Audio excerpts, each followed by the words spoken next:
আপনারা সবাই জানেন বাবরি মসজিদ যে জায়গায় ছিল, শরীয়তের একটা বিধান এবং ভারতবর্ষের সুপ্রিম কোর্টের যে জাজমেন্ট, ভারতবর্ষের সুপ্রিম কোর্টের জাজমেন্ট আমি নিজে দেখেছি, পড়েছি। ও জাজমেন্টের কপি আমাদের কাছে আছে। একবার যদি ভারতবর্ষের আইন হলো, একবার যদি মসজিদ উল্লেখিত হয়ে যায়, রেকর্ডভুক্ত মসজিদ হয়ে যায়, কিয়ামত পর্যন্ত ওটা মসজিদ থাকবে, কাটার ক্ষমতা আর কারোর, জোরে বলেন, নাই। এখন আপনি বলবেন তাহলে কাটলো কিভাবে? কিভাবে কাটা হলো? 1528 খ্রিস্টাব্দের মসজিদ। তো 1528 খ্রিস্টাব্দের মসজিদ স্বাধীনতার আগে না স্বাধীনতার পরে? তাড়াতাড়ি বলেন। স্বাধীনতার আগে। এখন স্বাধীনতার আগে 1528 খ্রিস্টাব্দের আমলে, বাবরের আমলে মসজিদ। এখন বিনয়ের সাথে লজিক দিয়ে আপনাকে জিজ্ঞাসা করি, যদি 1528 খ্রিস্টাব্দের মসজিদ, সেইটা যদি স্বাধীনতার ৭৬ বছরের সংবিধান অনুযায়ী ওই মসজিদটা যদি অবৈধ হয়, ওই মসজিদটা যদি এখানকার না হয়, আমি প্রথমেই আপনাকে বললাম রে আল্লাহর গোলাম, এই জমিন কে বানিয়েছে? তাড়াতাড়ি বলেন। এই জমিনের মালিক কে? এই জমিনের প্রথম ঘরের নাম বাইতুল্লাহ। এই জমিনের প্রথম ঘরের নাম বাইতুল্লাহ। এই জমিনের প্রথম মানুষের নাম, জোরে বলেন, আদম। এই জমিনের প্রথম মায়ের নাম, জোরে বলেন, মা হাওয়া আলাইহিস সালাম। এখন বলেন, মা হাওয়া আলাইহিস সালাম আর আব্বা আদম আলাইহিস সালাম। জমিন আমার আল্লাহর তৈরি, আদম আলাইহিস সালাম আমার আল্লাহর তৈরি। আদম আলাইহিস সালাম ছিলেন নবী। কে ছিলেন? তো নবী তো হিন্দু ভাইদের ধর্মে আসে, কথা বলে না, অন্যান্য ধর্মে আসে। নবী কোন ধর্মে? জোরে বলেন। মুসলিম না ইসলাম ধর্মে? নবী কোন ধর্মে? এটার প্রমাণ পাবেন কোথায়? কোরআনুল কারীম, সূরার নাম সূরা আল ইমরান, ৩য় নম্বর পারা, ১১ নম্বর সাফা।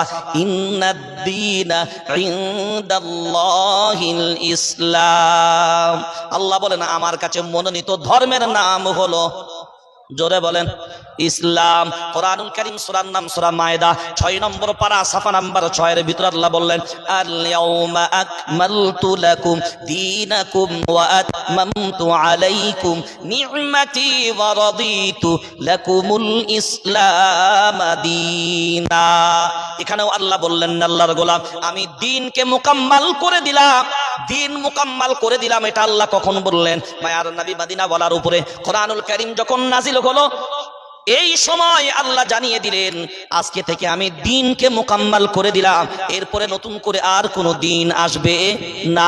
দ্বীন মানে হলো শরীয়ত, দ্বীন মানে হলো আল্লাহর হুকুম, দ্বীন মানে হলো আল্লাহর নির্দেশ, দ্বীন মানে হলো আল্লাহর অর্ডার। আর নতুন করে কিছু আসবে, জোরে বলেন, না।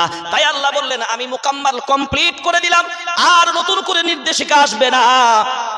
যে দ্বীন রয়েছে, ওয়ারাদিতু লাকুমুল ইসলাম দীনা, তোমরা সবাই এই দ্বীনের প্রতি সন্তুষ্ট হয়ে যাও, কারণ আমি আল্লাহ এই দ্বীনের প্রতি সন্তুষ্ট। তাহলে বোঝা গেল, এর আগে আগে কোরআনুল কারীমের পূর্বেও শরীয়ত এসেছে, আসে নাই? কোরআনুল কারীমের আগে ইনজিল, তার আগে ছিল তাওরাত, তার আগে ছিল জাবুর, তার আগেও সহিফা। একের পর এক শরীয়ত এসেছে আল্লাহর গোলাম, কিন্তু মুকাম্মাল, কমপ্লিট আল্লাহ দিয়ে দিলেন। এই ইসলামের ভিতরেই আল্লাহ বললেন আমি নিজে সন্তুষ্ট, তোমরাও সন্তুষ্ট থাকো। ওই জন্য আল্লাহ কোরআনুল কারীম, সূরার নাম সূরা বাকারা, ২য় নম্বর পারা, ১১ নম্বর সাফায় আল্লাহ বললেন, ইয়া আইয়ুহাল্লাযীনা আমানু দুখুলু ফিস সিলমি কাফা।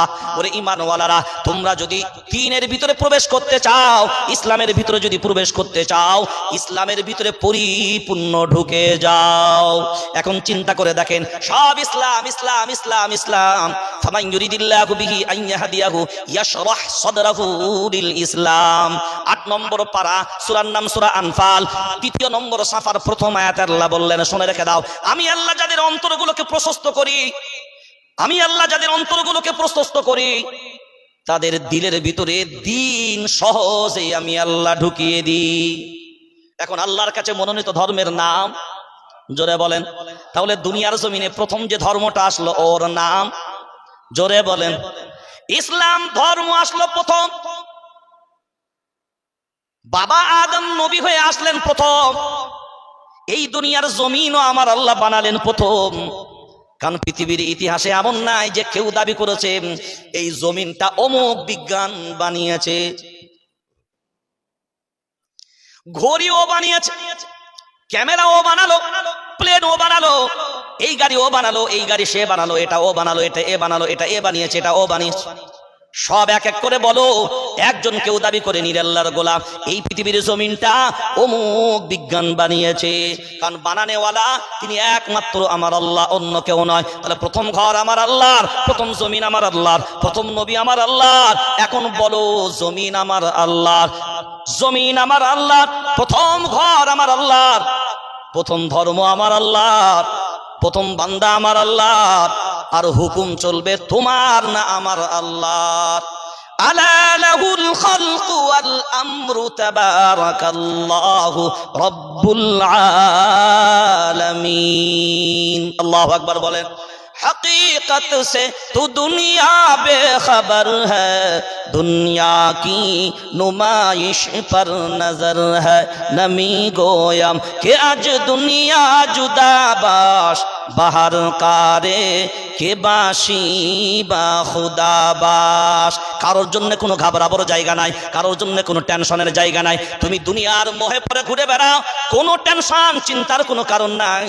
আমার আল্লাহর মনোনীত ধর্মের নাম যখন ইসলাম, ইসলামওয়ালারা আমার আল্লাহর প্রিয় হবে তারা, এতে কোনো সন্দেহ নাই। আর আপনি বিবেক দিয়ে বলেন ৭০,০০০ হামাস বাহিনী সারা পৃথিবীর ইন্টারন্যাশনাল বেঈমানদের সাথে,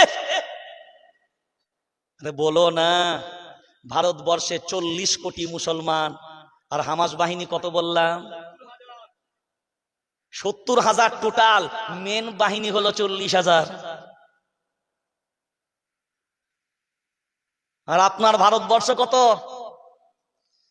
জোরসে বলো? ৪০ কোটি।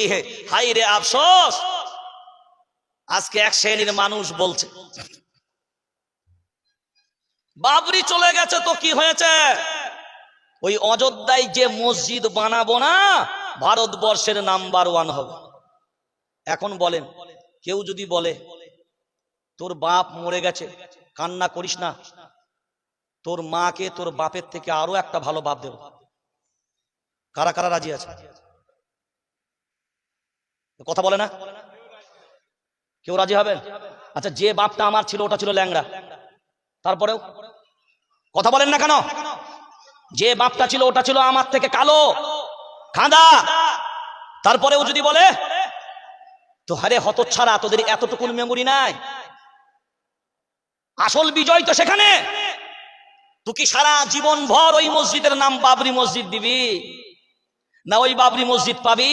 তোর জন্মদাতা বাপ চলে গেলে বাপ পাবি না, তুই সারা দুনিয়ার নাম্বার 1 বানালেও ওই বাপটা কি করে পাবি?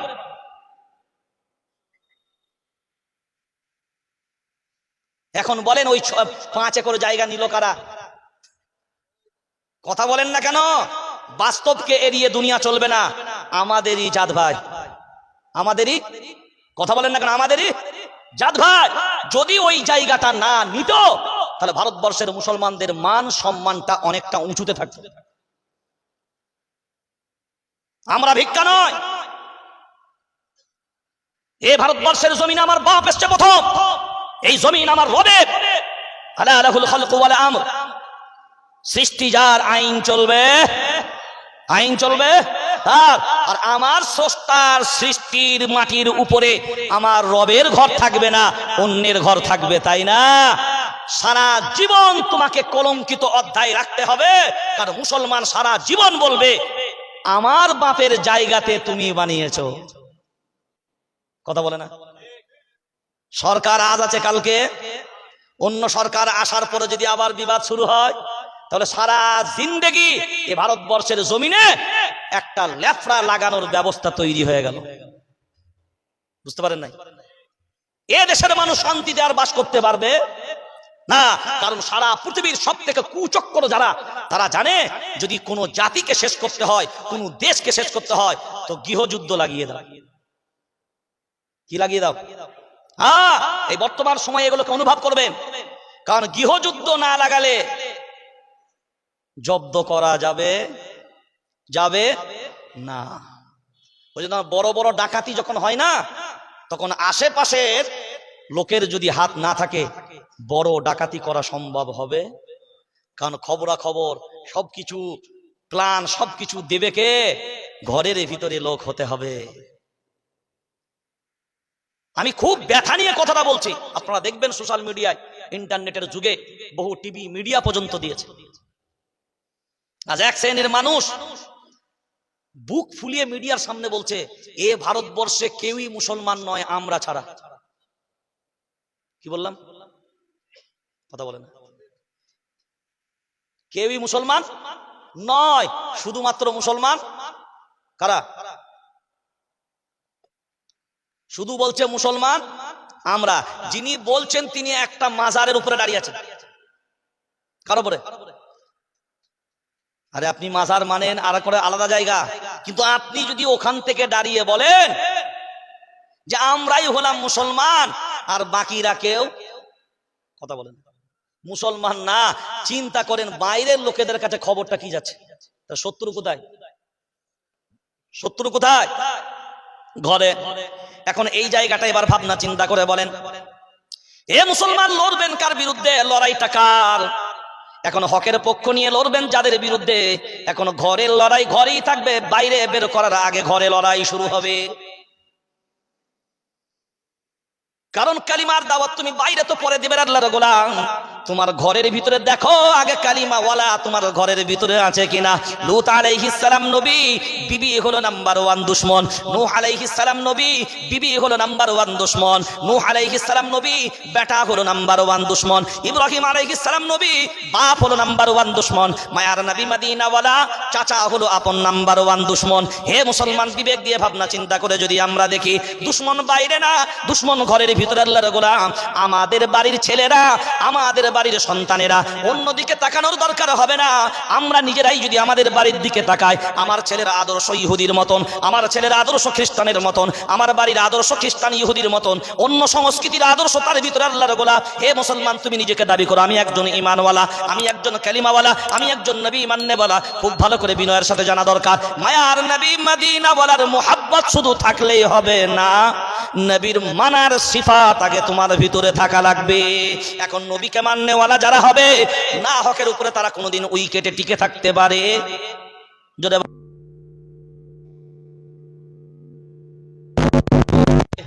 তারা আর না হকের উপরে থাকবে যারা, হাজার হাজার কাতারে কাতারে যদি দাঁড় করিয়ে দাও তারপরেও কোনো বরকত নাই, তারপরেও কোনো আয় হবে না। ওই জন্য আল্লাহ কোরআনুল কারীম, সূরার নাম সূরা আনফাল 10 নম্বর পারা 2 নম্বর সাফার ভিতরে আল্লাহ ক্লিয়ার করে দিলেন, ওয়ালা তানাযাউ ফাতাফশালু ওয়া তাযহাবা রিহুকুম ওয়াসবিরু।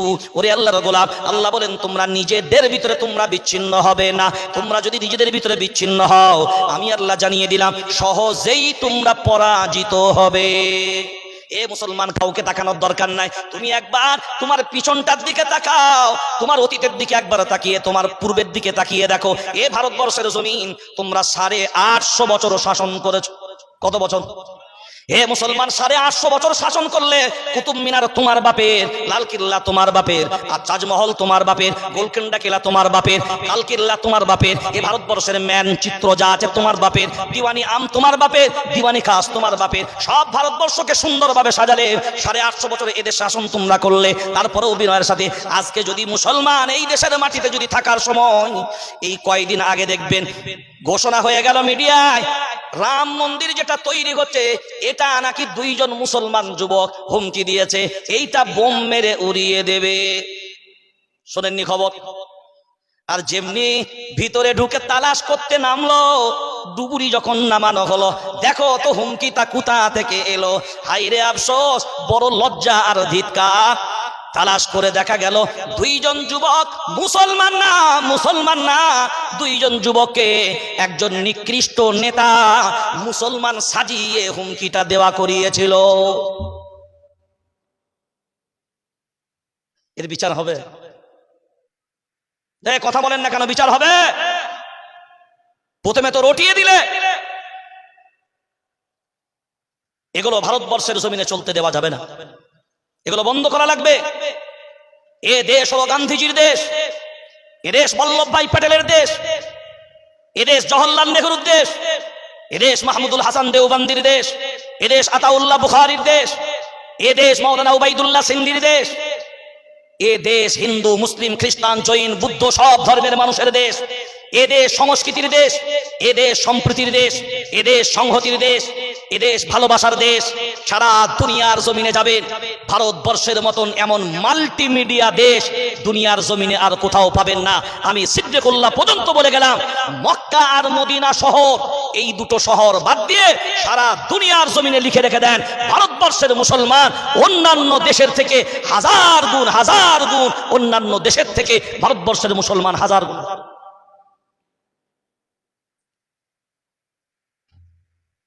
হ্যাঁ, আমরা যদি একটা জায়গা ঠিক করতে পারি, কাদা ছোড়াছুরি বন্ধ করতে হবে। কি বললাম? যার মায়ের কোল খালি হচ্ছে তার তো কোল খালি হয়ে গেল। যে খালি করছো সে প্রথম ভাবো, যদি ওটা তোমার মায়ের কোল খালি হতো। এটা ভাঙরের লোক বোঝে না নাকি? কথা বলেন না কেন?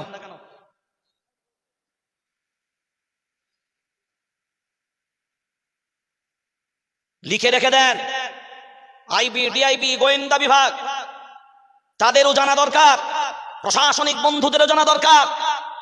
সূরাটার নাম সূরায়ে মায়েদা। আর মুসলমান কোন ধর্মের দুশমন নয়। ইসলাম কখনো শেখায় না কোন ধর্মের বিরোধিতা করার জন্য। ওয়ালা তাসুব্বুল্লাযীনা ইয়াদউনা মিন দুনিল্লাহ ফায়াসুব্বুল্লাহা আদুওয়ান বিগাইরি ইলম।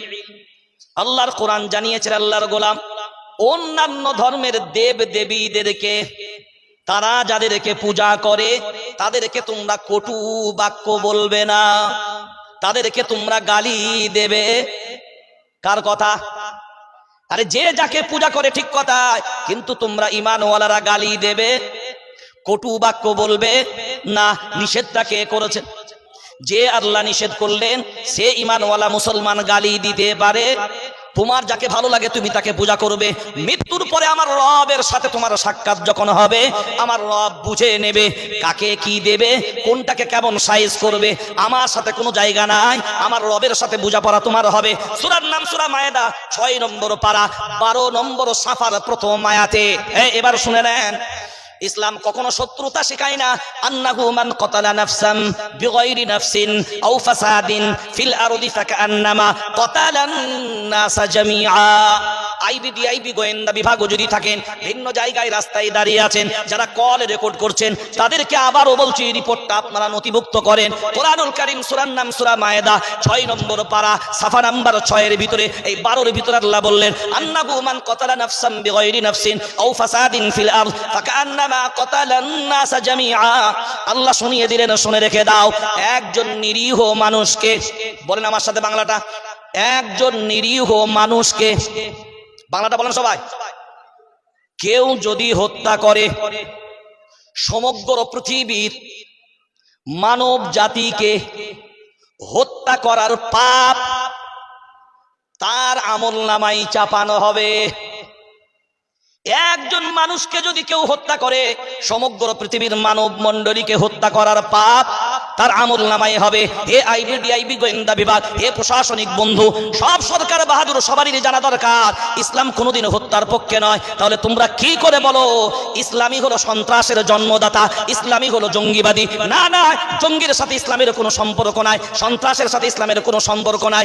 ইসলামের সম্পর্ক হলো ভালোবাসার সাথে। মায়ার নবী মদিনাওয়ালা তলোয়ারের ডগায় ইসলাম প্রচার করেনি, মায়ার নবী মদিনাওয়ালা তার আদর্শ দিয়ে বিশ্বের মানুষের মন জয় করেছে। তাহলে আল্লাহ বলছেন একজন নিরীহ মানুষকে হত্যাকারী, সারা পৃথিবীর মানব মণ্ডলীকে হত্যাকারী। এখন বলেন, যারা হত্যার সাথে ষড়যন্ত্র করেছে তারা কোনকারী? কথা বলেন না কেন?